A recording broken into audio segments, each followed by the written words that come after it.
Welcome everybody to another live session here from ISE in Barcelona. We're having a great time. Yesterday we did live Q&A with Ilya. We're happy to have you here again today. Special guest, but first, Jimmy, how you been the I, last 2 days? I've been good, but the Spanish session of eating, where they start at 10 o'clock at night and then it takes hours to finish your dinner, that doesn't work for an American like me. So 2 in the morning, up at 9, it's one of those days. So Have you been enjoying ISE though? I have. There's so many people at the booth. We've got a bunch of people in the room now. We're in the front row room. You can see behind me a whole bunch of booth people going around. Great questions and great discussions is really the whole thing. You? Yep. Yeah. It's been amazing. I mean, the energy that we have around Microsoft Teams rooms these last 2 days. The booth today's a little bit slower, but that's usually on the Thursday. Uh, but this place has been packed non-stop, and the feedback that we've been getting on, especially here in the front row room, is just it's been amazing. And it's the first time I got to meet Mr. Greg Jeffries here in Yes, person. sir. You know, we, Yeah, we, I've we been talk seeing you over on the TV all these times, and we now, talk over everything and yeah, all that kind of stuff, and now it's in person. So that's the kind of thing that these trade shows are really good about, is yeah, bringing us all together and getting in person. they're Um, yeah. and lovely. and I, I think we're really here to talk about front row. Front row. Let's first introduce Greg. Greg, maybe a short introduction. So, hi, I'm Greg Jeffries. I'm the leader of Visual Displays, and I also lead a VIX's standards group. I've been tracking this thing for a while now, and I'm really excited to be engaged. And thank you for having me here today, guys. Yeah, Thank you. thanks so much for being here. So, what was the initial reaction? And by the way, Marin, good to see you. Hi, thanks for joining the stream. And Ragnar, thanks for joining from Barcelona. Great to Can have I you here. can I say that I miss Marin? Marin, you should be Uh, here. yeah. And Ragnar is not from Barcelona, by the way. He's from Germany. But he's saying Buenos Dias, Barcelona. Thanks, Ragnar, for joining the stream. Greg, I think half a year ago, something like that, we released this vision video, and it was the first time we showed front room. You as an AV specialist, and I know we'll get into standards. I know that's the stuff you speak about a lot. What was the initial reaction when you first saw the vision video?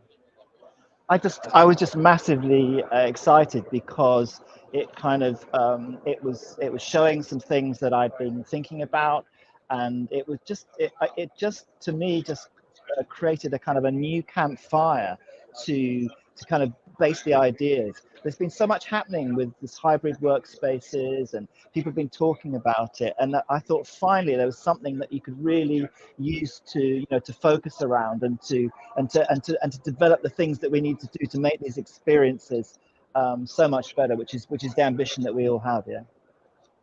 It's one of those things. I mean, when front row was created and we sort of looked at how we could make meetings better and how we could do things, it's almost like taking the elements of in the past that really worked well and bringing them into this new way of meeting and new way of actually doing things. And I think front row really, I think this room here is one of the most trafficked rooms that we've had.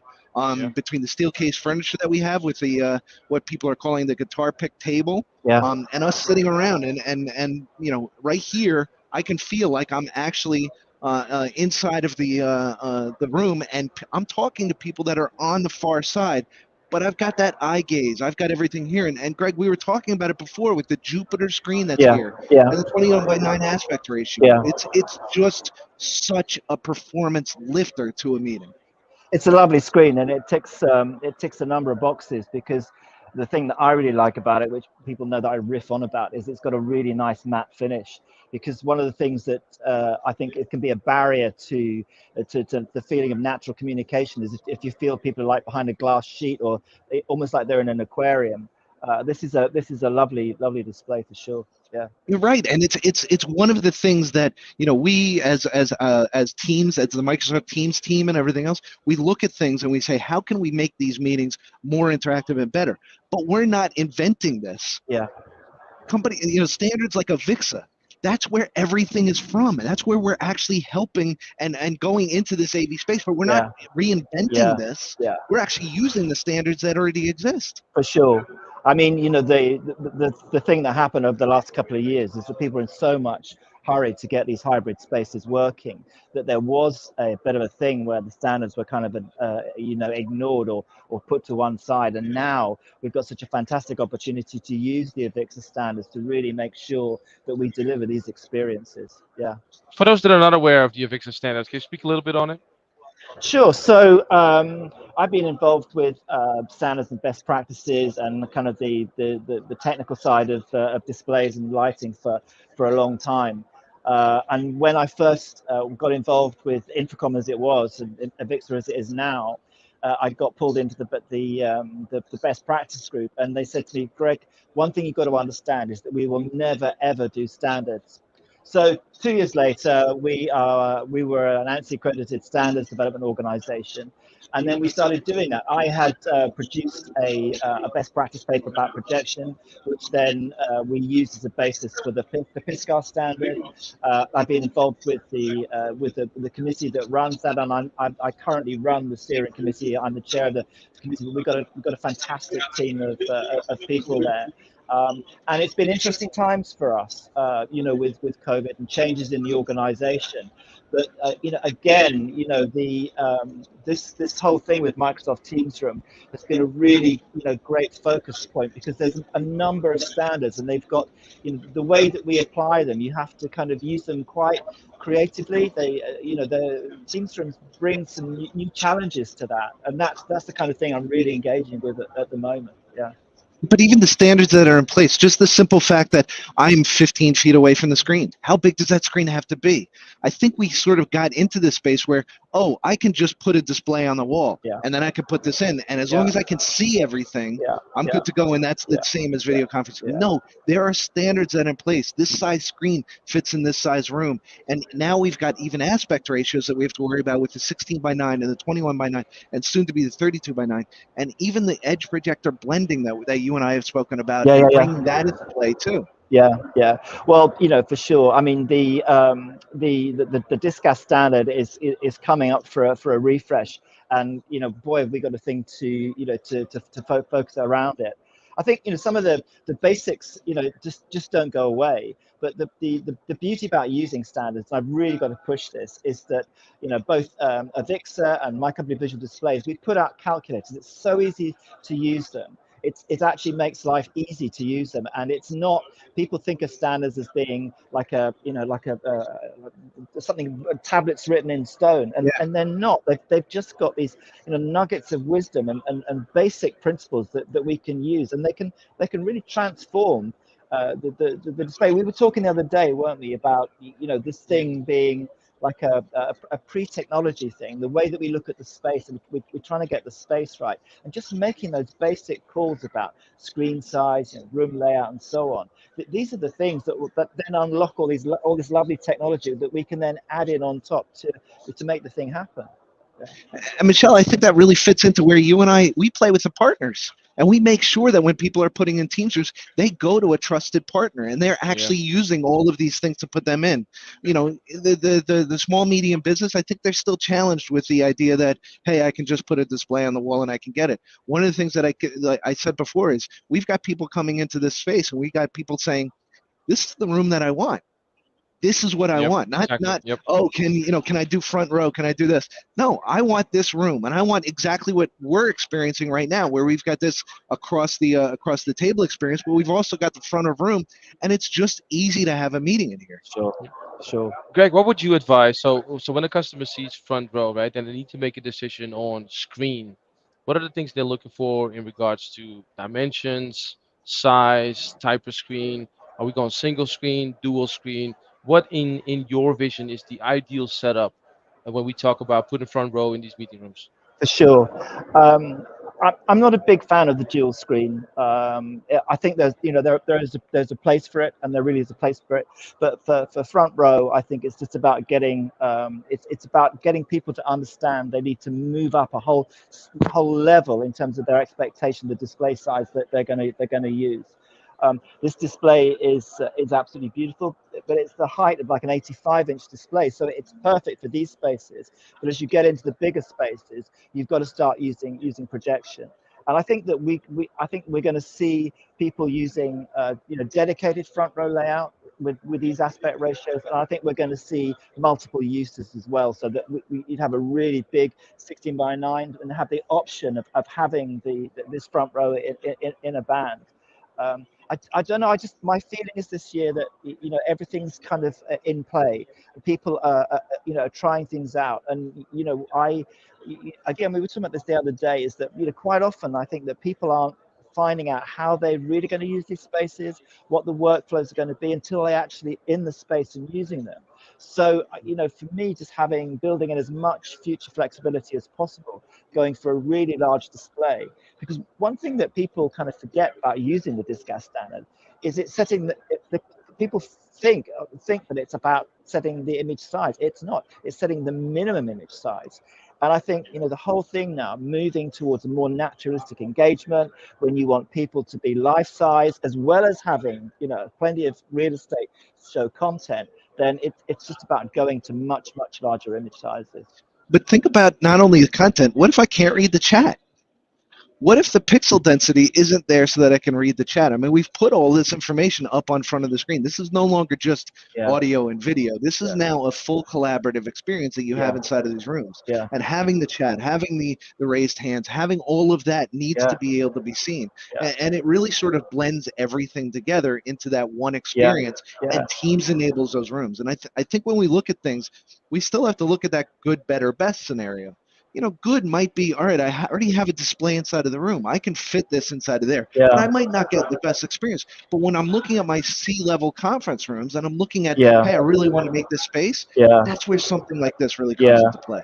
I think this idea about defining what good enough is actually really important. And for me, one of the really important things is to actually is to be able to define what a good user experience is in terms of measurable metrics. Because if you can actually say what that is, you can actually be agnostic about what the technology is. You just want to know what you need to achieve, and then you can work with your various vendor partners to get to that destination. Right. If we look at camera placement, so having the video, so with front row we place the video on the bottom.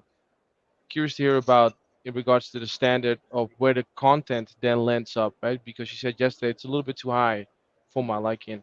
If you talk about camera placement, and then how does that fit with the content that we're actually showing, plus with the videos in the front row? Yeah, well, I mean, when you guys were first putting this material out, I was really pumped to see the camera actually in the screen, because we've got this kind of push-pull thing, haven't we, where that you want the image to be as big as possible, but then you're kind of like pushing the camera on into the margins. And I think that's one of the things that's been really interesting for me, is to see what Jabra and the various guys are doing. I think that in the end, what we're working on with my partners at DNP is to see how we can get the camera actually embedded in the screen. And I think that's one thing that we're looking at. But also, I mean, may sound completely left of field. I think that the camera sensors now are getting so small that it's going to be acceptable to actually have it in front of the screen. Because I think people it's like the holy grail, isn't it? Eye-to-eye contact. And I think that if you do have those scenarios where you can have eye-to-eye contact, people were going, well, how is this happening? And I think to actually have that visual cue that there's a camera there, then that might go. But I think this is a really interesting area. I'm not saying I've got the answers to it, but I think that this thing about camera position is definitely something that that's kind of, well, okay, what are you going to do about that? And when we were building the rooms, it was funny because one of the only ways that we got that camera, actually, if you look at the marketing material inside of that small room, you can see that it's there. Yeah. The projector is one of those short-throw projectors, so the light doesn't actually go into the lens, and you can use it. It's one of the things that these new short-throw projectors allow you to do. I don't know that everybody wants, everybody does from the far end want that camera inside of the screen. Yeah. Well, if there's something over the content or something like that, that's a challenge that you've got to work through on your end. So just talking about projection in that context, I think there's a massive opportunity to use a projection to get to create some really outstanding spaces. But people have just really got to understand that they've got to do it. They've got to do it well. They've got to do it properly. They've got to use they've got to use standards to actually define what you need from the space. You've got to use a really good projector. You've got to use ambient light projecting screen materials. We work with a number of manufacturers, but primarily DNP, part of the Nippon Printing Group. And I think one of the things that I really like to see is actually using these UST, these ultra short throw lens projectors. That does give us the opportunity, because that actually also helps unlock the thing about getting the camera embedded in the screen, because the angle of the light hitting the screen is so acute. Yeah. It's fun. Yeah. Giuseppe is mentioning here that displays with the lens of the screen. It's kind of like my Galaxy S21 already has. Yeah, well, I've been told that there's some new developments embedding little micro lenses in screens. It's the way it's going to go. I'd love to see it. I don't, I being a product manager and everything else, it's been tried for a very long time, and it hasn't happened. But that is something that I think we'll eventually get there. But I'd love to see where it goes. Thanks a lot for asking about something that I'm not particularly expert in, but it's And we have a camera just rolled in front of us, so we're not sure what's happening. But yeah, it's all good. We'll keep going. Go for it. Just watch out for the cables. Yep. Keep going. Yeah. So yeah, I think that that projection is really has a lot to offer, the whole thing. But the thing to remember is that or the difficulty is that projection actually it's a practice more than a product. I think we've got to help the account managers, we've got to help the people who are out there helping the end users, and it's just getting into other mindset of thinking in terms much more of the delivered result. It's so easy for an account manager to go, well, what the answer is always going to be an LF and an LFD. But I think that now with with the use of projection at the right level, we're going to see some really sensational results with team rooms. And I think it really speaks to what's on the screen. I mean, if we look at this, one of the advancements that's going to be on front row, all of the marketing material that you've seen publicly has people at the bottom in the gallery, and they have a shared background, and it's a black background that's there. And I think it's one of the things that we've said publicly. This is what's going to be coming to front row, because if we look at the screen, there is a little bit of drawing. What if somebody's got a background of the beach and somebody else has a background of the mountains? We can see that Frank, or as he's labeled here, Cameron, has a background with the Surface, Microsoft Surface in the background, and Raul actually has the background of his office itself. So it's a disparity.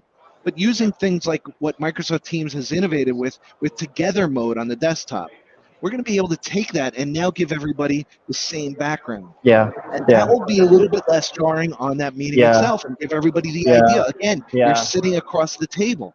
And as you've got the screen, like what we see here with the matte finish and everything, it will just give that beautiful, beautiful impression. No, for sure. I mean, when I first saw these materials that you put out, that document that you wrote with Joe is absolutely sensational. I really loved it.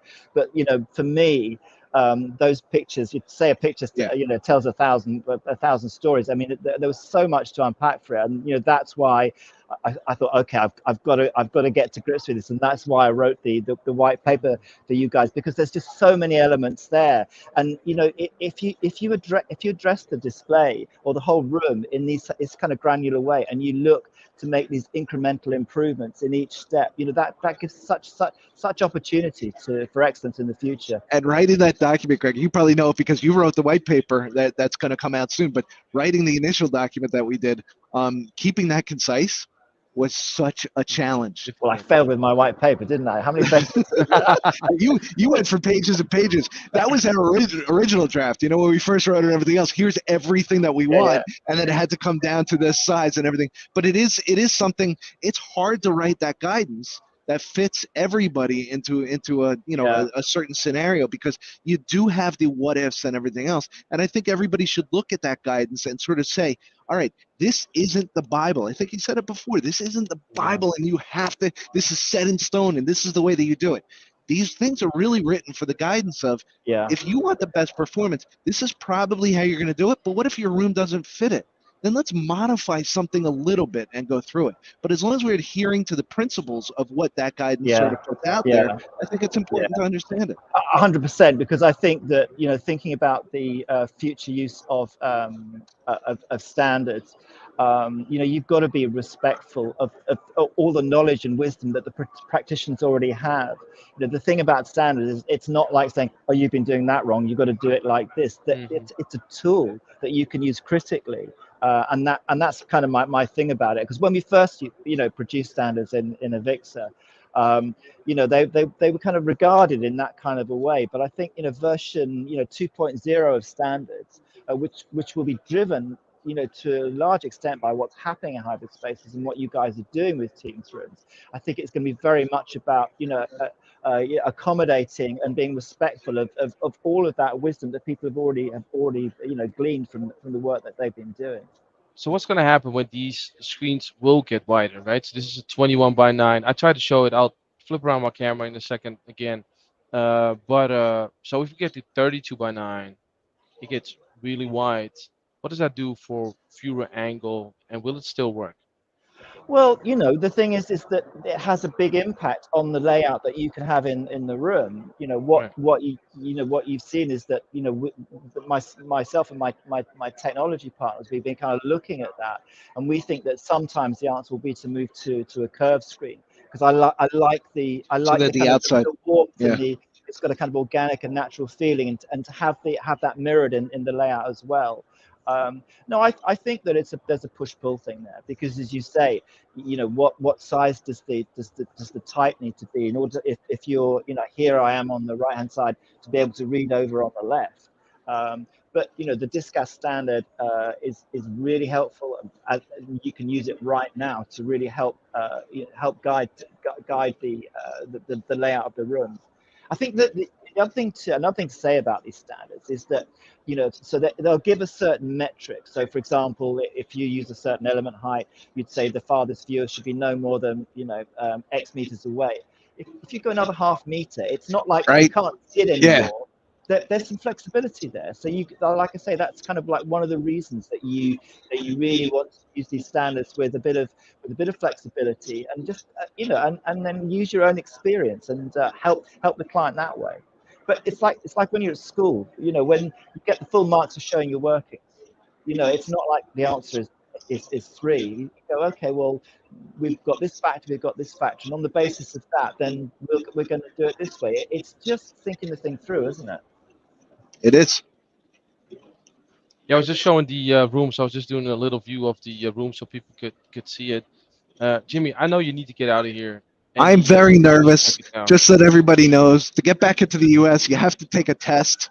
Yeah. This is harder than a PhD thesis, I think. But you have to take a test. So I'm very nervous. I got to go back to the hotel. I have to actually do that before I can fly Yes. in. But Greg, I want to thank you. Michelle, thank you. I know that you're flying out soon. Yes. And thank you to everybody out there. 6 o'clock tonight, local time. I'm going to be doing something with Sandia. I hope. We're going to try the technology here. Sometimes the technology is a little bit tricky. So out in an internet world, Yeah. we're hoping, cross your fingers, and we'll get out there. But yeah, I have to go. I have to go back to the hotel and grab my test. Why don't Yeah. you guys go continue talking? I'll Yeah. join Yeah. you later. We'll wrap this up. Greg, thank you so much for being here with us Thank you today. for having Really me. It's appreciate been it. so lovely to meet you guys face to face at last. Yeah, let's do another session next month or the month after, and we'll bring you into our virtual studio, and then we'll spend like 45 minutes together to go a little bit more in depth. Thank you so much for watching today. Please make sure you subscribe to the YouTube channel. Jimmy and I, we're on this every month. We're having special guests on. We're doing the deep tech talk. Enjoy the rest of your day. We're We gonna actually enjoy some we live actually had the music. product group request to come on this week too. Yes. So you've got some good stuff coming up. So. Yep. Good stuff. So thank you, and we'll see you on the next one.